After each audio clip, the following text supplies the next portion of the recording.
Hello, and welcome to the AMA's Steps Forward podcast series. We'll hear from healthcare leaders nationwide about real-world solutions to the challenges that practices are confronting today. Solutions that help put the joy back into medicine. AMA's Steps Forward program is open access and free to all at stepsforward.org.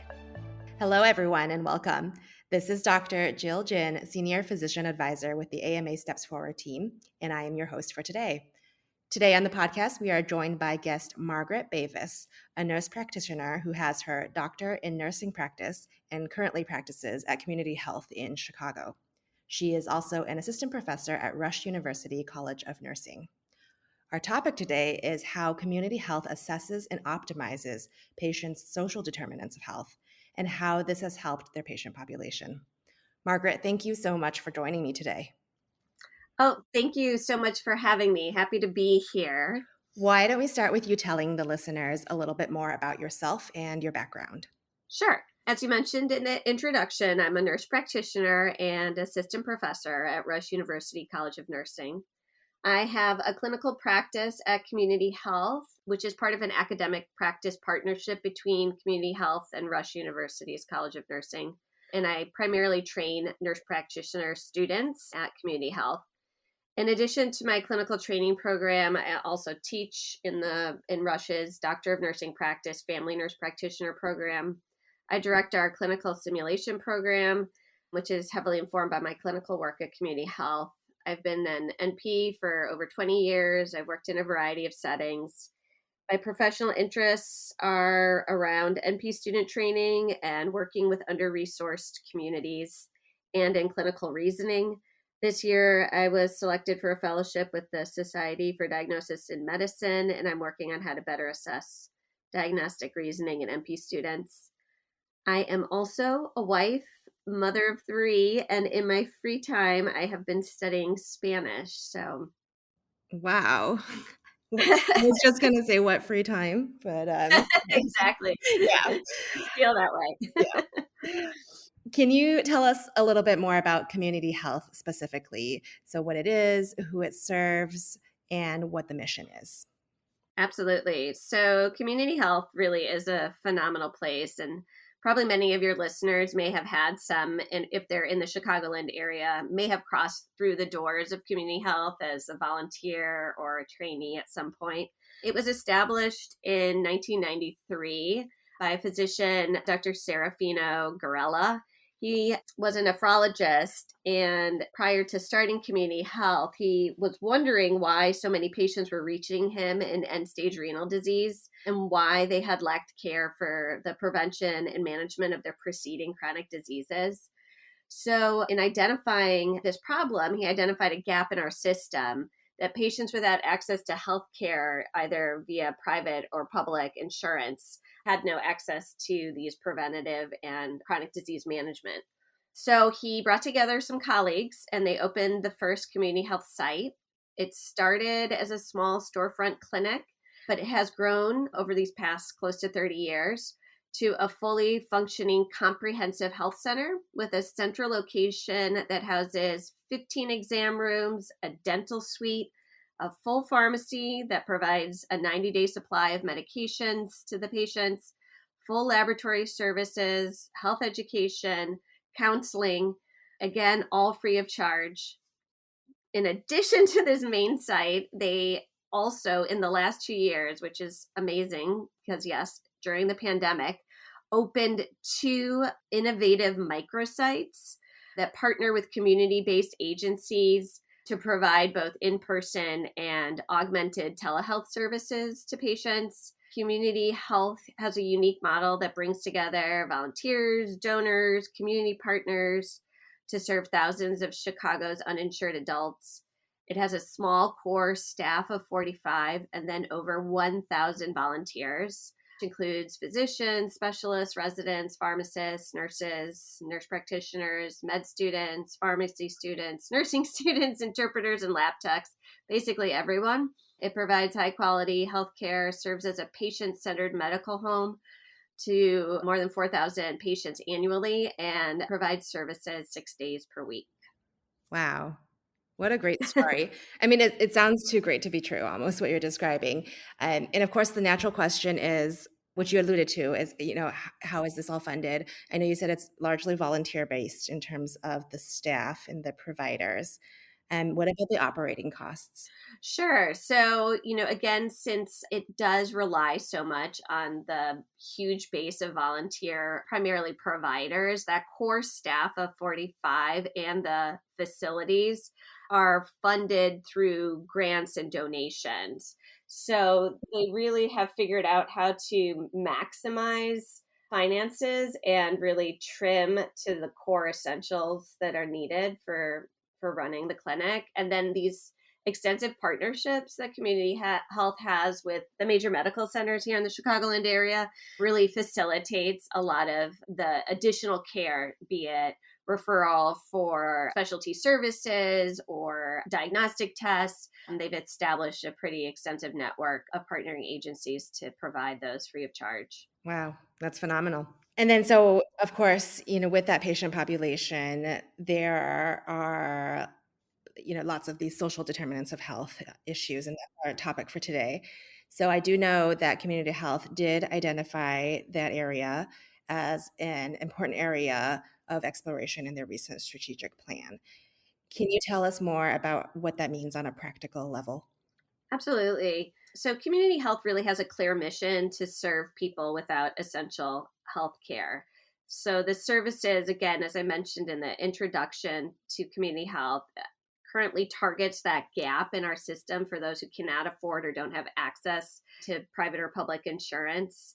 So, all of our patients are low income, at or below 300% of the federal poverty guidelines. Most are immigrants, so many who carry a history of trauma and have had little access to primary care previously. So, as you can imagine, addressing social determinants of health is at the core of our provision of care to our patients. This involves considering the whole patient, the setting in which one lives and works, the individual challenges of day to day life, as well as the personal needs and priorities of the patient.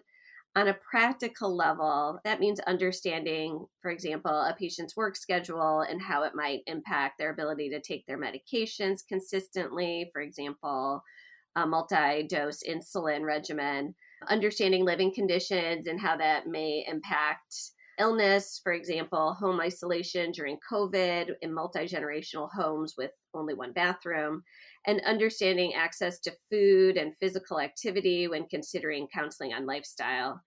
So, in addition, many of our patients speak a language other than English. So, we also have volunteer interpreters to remove the challenge of that language barrier, and all of our printed materials are available in either Spanish or Polish, which are the predominant languages that are spoken amongst our population. But for many patients, this is the first clinic space where they feel their specific needs are taken into consideration. And I think it is because of the thoughtful approach to social determinants of health. And is that approach, are those questions and issues, are they kind of just brought up during a first visit, or is there kind of a formalized intake process to identify the needs? So there is a process, and I would say it falls a little twofold. So for every patient that is registered at Community Health, they do fill out a formal social determinants of health screening or screener, similar to what listeners may be familiar with in other practice sites or in the hospital setting. And then that document is uploaded into our EMR and reviewed by the social worker who oversees all of the social determinants of health screening.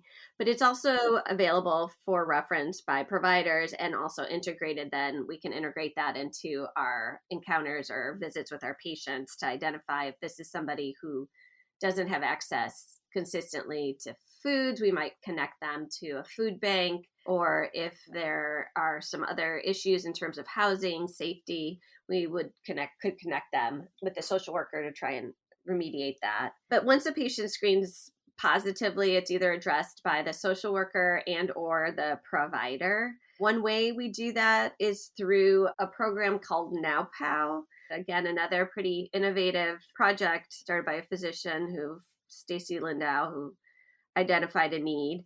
but it's a personalized community web-based referral platform where it will match social service agencies or resources directly to a patient by their zip code and address. So we can create a customized referral list for patients for resources close to their home based on what needs have been identified either in our conversation or on the screener.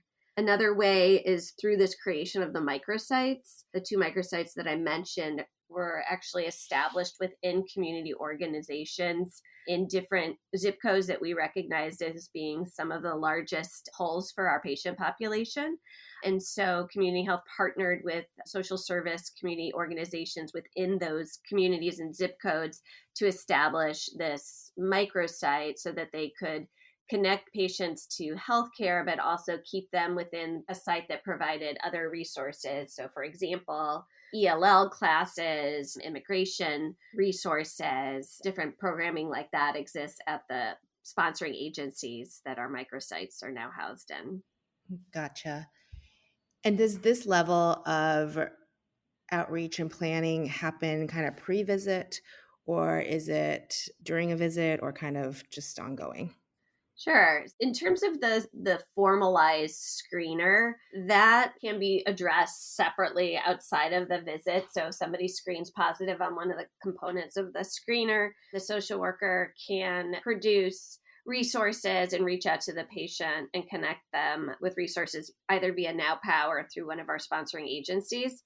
Outside of that, a lot of our social determinants of health comes through our holistic approach as a clinic to the patient. And so that is something that happens pretty organically during our visit. I would say that the culture of community health amongst providers is to be very patient forward and prioritize understanding the whole picture, in simple things like when you're doing a history and getting a good social history of where somebody works and what kind of work they do and how many jobs they have to have, or what their living arrangements are like, and what their environment that they're living in includes. Like, are they in a basement apartment that has, water damage and mold, and that's, perhaps contributing to their reactive airway or asthma presentation? Or is it about when you're talking about healthy eating and what resources somebody has for fresh fruits and vegetables? So we kind of address it in both ways. Yeah, I think these topics are so important. And like you're saying, it's the going upstream and just kind of finding out the root of their reactive airway disease instead of our often traditional approach of just treating it. I am curious how long you have for each patient appointment. Yeah, that's always the tricky one. Community health is a huge training site. That's part of the huge volunteer base, is that there are a lot of different training programs run out of there. So, for example, I'm overseeing the nurse practitioner training program. Pretty much every med school in the city has a med student clinic. Many of the hospitals have a residency clinic. And so the time allotment, really depends on your training program and what year you are in your training program. But the vast majority of our slots are 30 minutes. And that seems very generous if you're coming from private practice or the FQHC world. But you have to remember that our patients, we also have to oftentimes use interpreters. And secondly, that many of our patients have not had access to healthcare for a very long time. So there's a backlog of concerns that need to be addressed. And part of the whole social determinants of health component is building that trust with patients so that they will share those needs with you so that you can properly address them and partner with them. So it's a 30 minutes that goes by really, really fast. Yeah, I don't think it's generous at all. I think it's actually ambitious. I feel like I would need 45 or an hour. But you're right. It's the trust component that it takes time to build, and it's essential to do that, to take the time to do that. I'm sure you have many patient stories and anecdotes about how impactful this has been. Are there any that you could share with us? Yeah, absolutely. So, just in preface to that, I think one of the important things to remember, and why I think some of the really impactful stories that we have are because of the model of community health. But because its intention is to provide comprehensive health services free of charge to some of the most vulnerable patients, it also looks on building long-term relationships between patients and a primary care provider. So despite the fact, I know I mentioned that we have a lot of training programs, there's a huge effort to try and make sure that patients have a continuity provider that they stay with over time. So what that has meant for me as a provider, I've been at Community Health for close to 9 years. My time there, I see patients 16 hours, about two full days a week. And my panel is, last time I checked, I'm at 285 patients for my panel. And most of those patients I have been seeing consistently for 9 years. That really changes some of the relationship building and really what we can do with patients over time. Obviously, I've lost patients too when they are able to access healthcare, which I'm always happy for that, or for those who have returned back to their countries of origin. But I think that main focus of trying to create a safe space and a place of trust is really essential. So many of my success stories come from that. I think the most important thing about understanding the role of a clinic or a health center like Community Health is what it does for the rest of the healthcare system. So by providing this free and consistent care to our patients, we end up saving area hospitals. I think the recent stat is close to $9 million annually, because we help to keep patients healthy and out of the emergency department for unmanaged conditions. During the pandemic, that was really super prevalent because we were one of the few places in the community that stayed open for in-person visits for so many of these vulnerable patients. My stories generally center around either chronic disease or identifying something early and getting somebody quickly to care. But my first story is about a patient who came to me with very poorly controlled type 2 diabetes and had been suffering with chronic pancreatitis. She had unfortunately shown up in the emergency room, been hospitalized several times before she came to me. And what essentially was at the root of this was that she was resistant to starting insulin.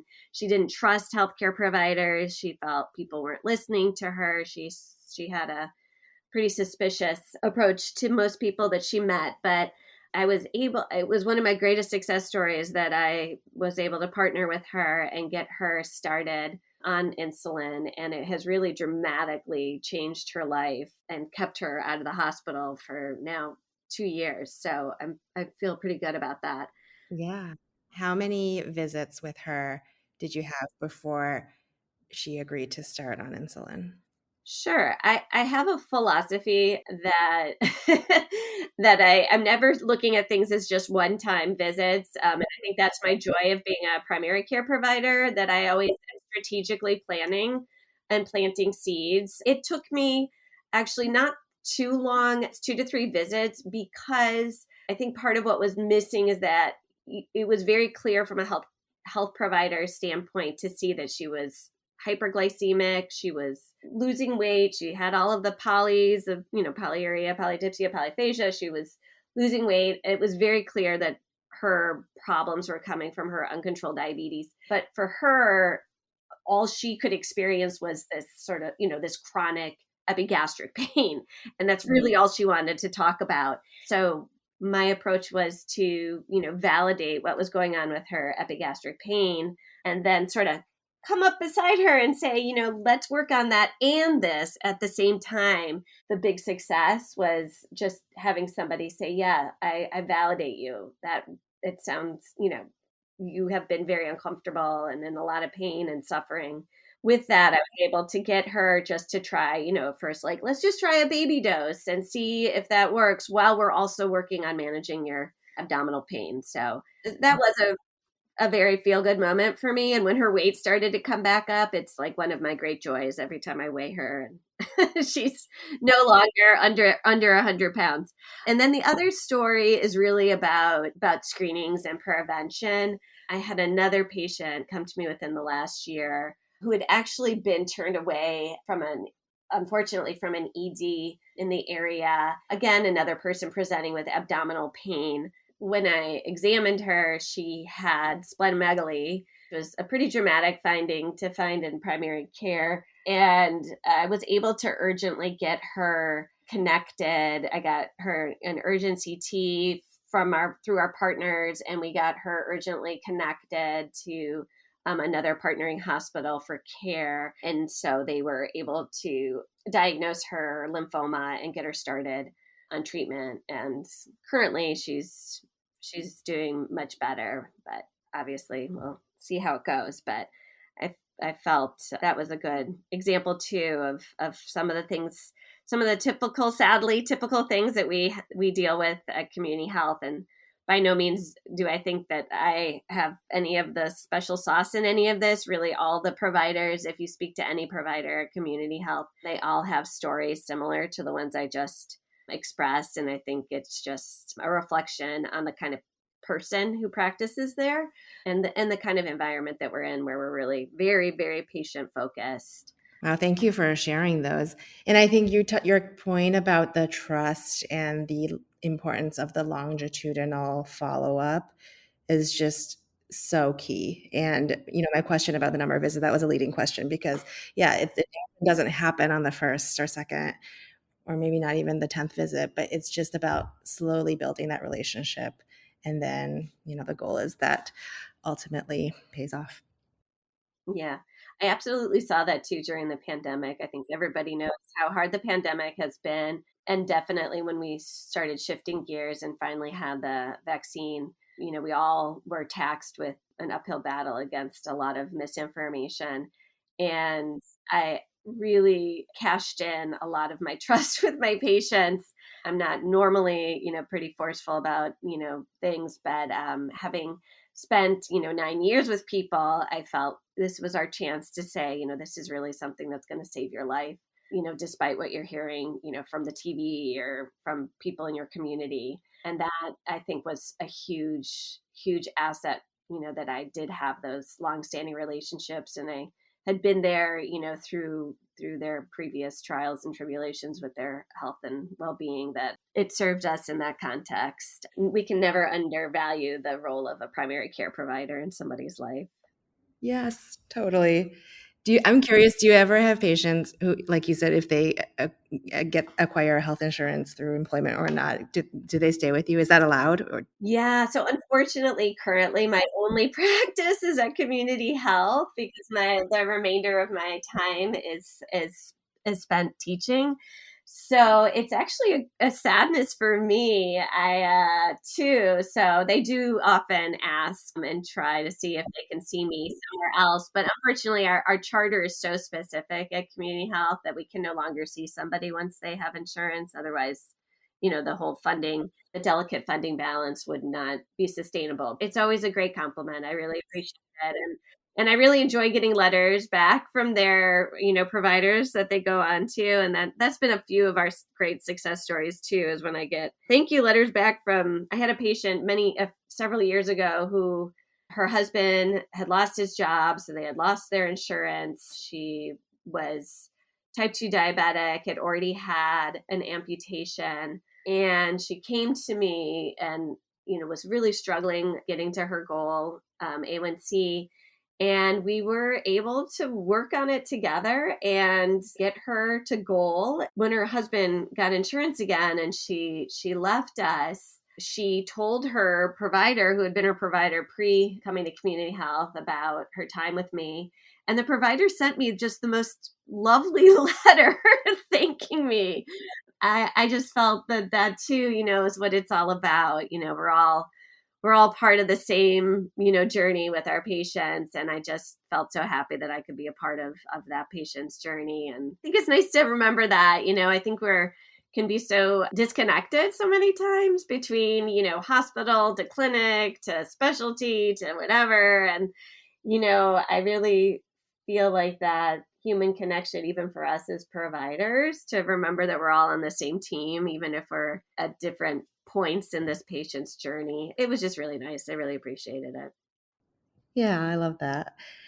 And then one other thing you mentioned briefly that I want to touch on again is how, so you said you work 2 clinic days a week and that you have your patient panel is 285 patients, which I just think that's probably a key part of why you're so good at what you do is just not having an overpopulated panel. For most institutions or many large academic medical centers, I think it's something like 1,700 patients for a 5-day, full-time work week for primary care, which is kind of unsustainable. So that ratio that you're describing seems a lot more conducive to that kind of relationship that you're talking about. Oh, absolutely. I mean, I feel, I think that the interesting thing about community health and, sort of on a health policy level is that oftentimes I'll be having conversations with other providers there about how it really is how healthcare should be. So it sounds funny to say that about a free and charitable clinic, but I feel like we prioritize the patient and the complex needs of the patient. We are thoughtful about referrals and diagnostics. One of the big things that comes up every year is whenever we get, like a new grouping of students or residents or what have you, who are used to being able to order, an order set inpatient and get, everybody get, with right upper quadrant pain immediately gets an ultrasound. We have to be super thoughtful about it because we don't have unlimited resources in that way. And I find it as a teaching point really great because it forces my students to have to tell me exactly what it is they're expecting to find from this test and how it will improve this patient's care. I've practiced in FQHCs and had crazy panels before, and it's really nice to be somewhere where I feel like I can really get to know people and follow up with them much more consistently. And again, the way the patients react and respond is the truth of the matter. They don't want to leave us. So I've had people who cry that they now have insurance and have to leave because this or when I try and encourage them because I think their level of complexity would do better, trying to get charity care at a major medical center, and they don't want to go because they feel safe and comforted and well cared for in our setting. So I just, I wish we could take this model and really think about, how it could help inform things that we're doing on a bigger scale. And Yeah. Yeah. Going back to specifically social determinants of health, how can other organizations, large or small, get started on trying to tackle some of those issues? Anything practical that you can, or any practical advice that you could offer those practice leaders?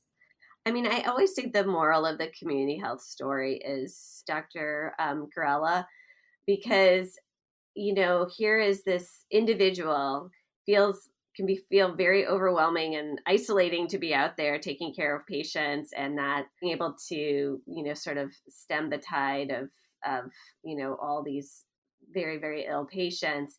And he took that step to try and find out what was at the core of the problem. In identifying the core of the problem, which was a social determinant of health, which was access to healthcare, he was able to develop this clinic model all around that, addressing that core social determinant of health. My vision and hope for other healthcare providers is that we're always looking for that opportunity to address the core fundamental issues, because many times if we don't keep looking, these disparities are just going to keep growing. So I think looking for root causes of problems for patient populations, and then having a real clear vision, a passionate team. You need to have senior leadership buy-in. There's some core components to getting something off the ground and clear goals and objectives. I think community health has kept their mission very straightforward, and that has led to being very successful. It really reminds me, I was thinking about the Margaret Mead quote, never doubt that a small group of thoughtful, committed citizens can change the world. And I feel like that is exactly what happened in community health. What started off as this small thing grew to really something that changed the world for many, many people, many of the patients that have crossed through our doors. All right. Thank you so much for joining me today, Margaret. That you were so insightful and so wise and such a good diagnostician. Thank you. Well, it was really great to be here. I really appreciate the invitation and the opportunity to come share some of the amazing work that's going on at Community Health. And I really encourage anyone who's interested in volunteering or wanting to learn more about it to head on over to our website, communityhealth.org, or reaching out to the clinic itself to see about volunteer opportunities. Thank you for listening to this episode from the AMA's Steps Forward podcast series. AMA's Steps Forward program is open access and free to all at stepsforward.org. Steps Forward can help put the joy back into medicine by offering real-world solutions to the challenges that your practice is confronting today. We look forward to you joining us next time on the AMA's Steps Forward podcast series. stepsforward.org.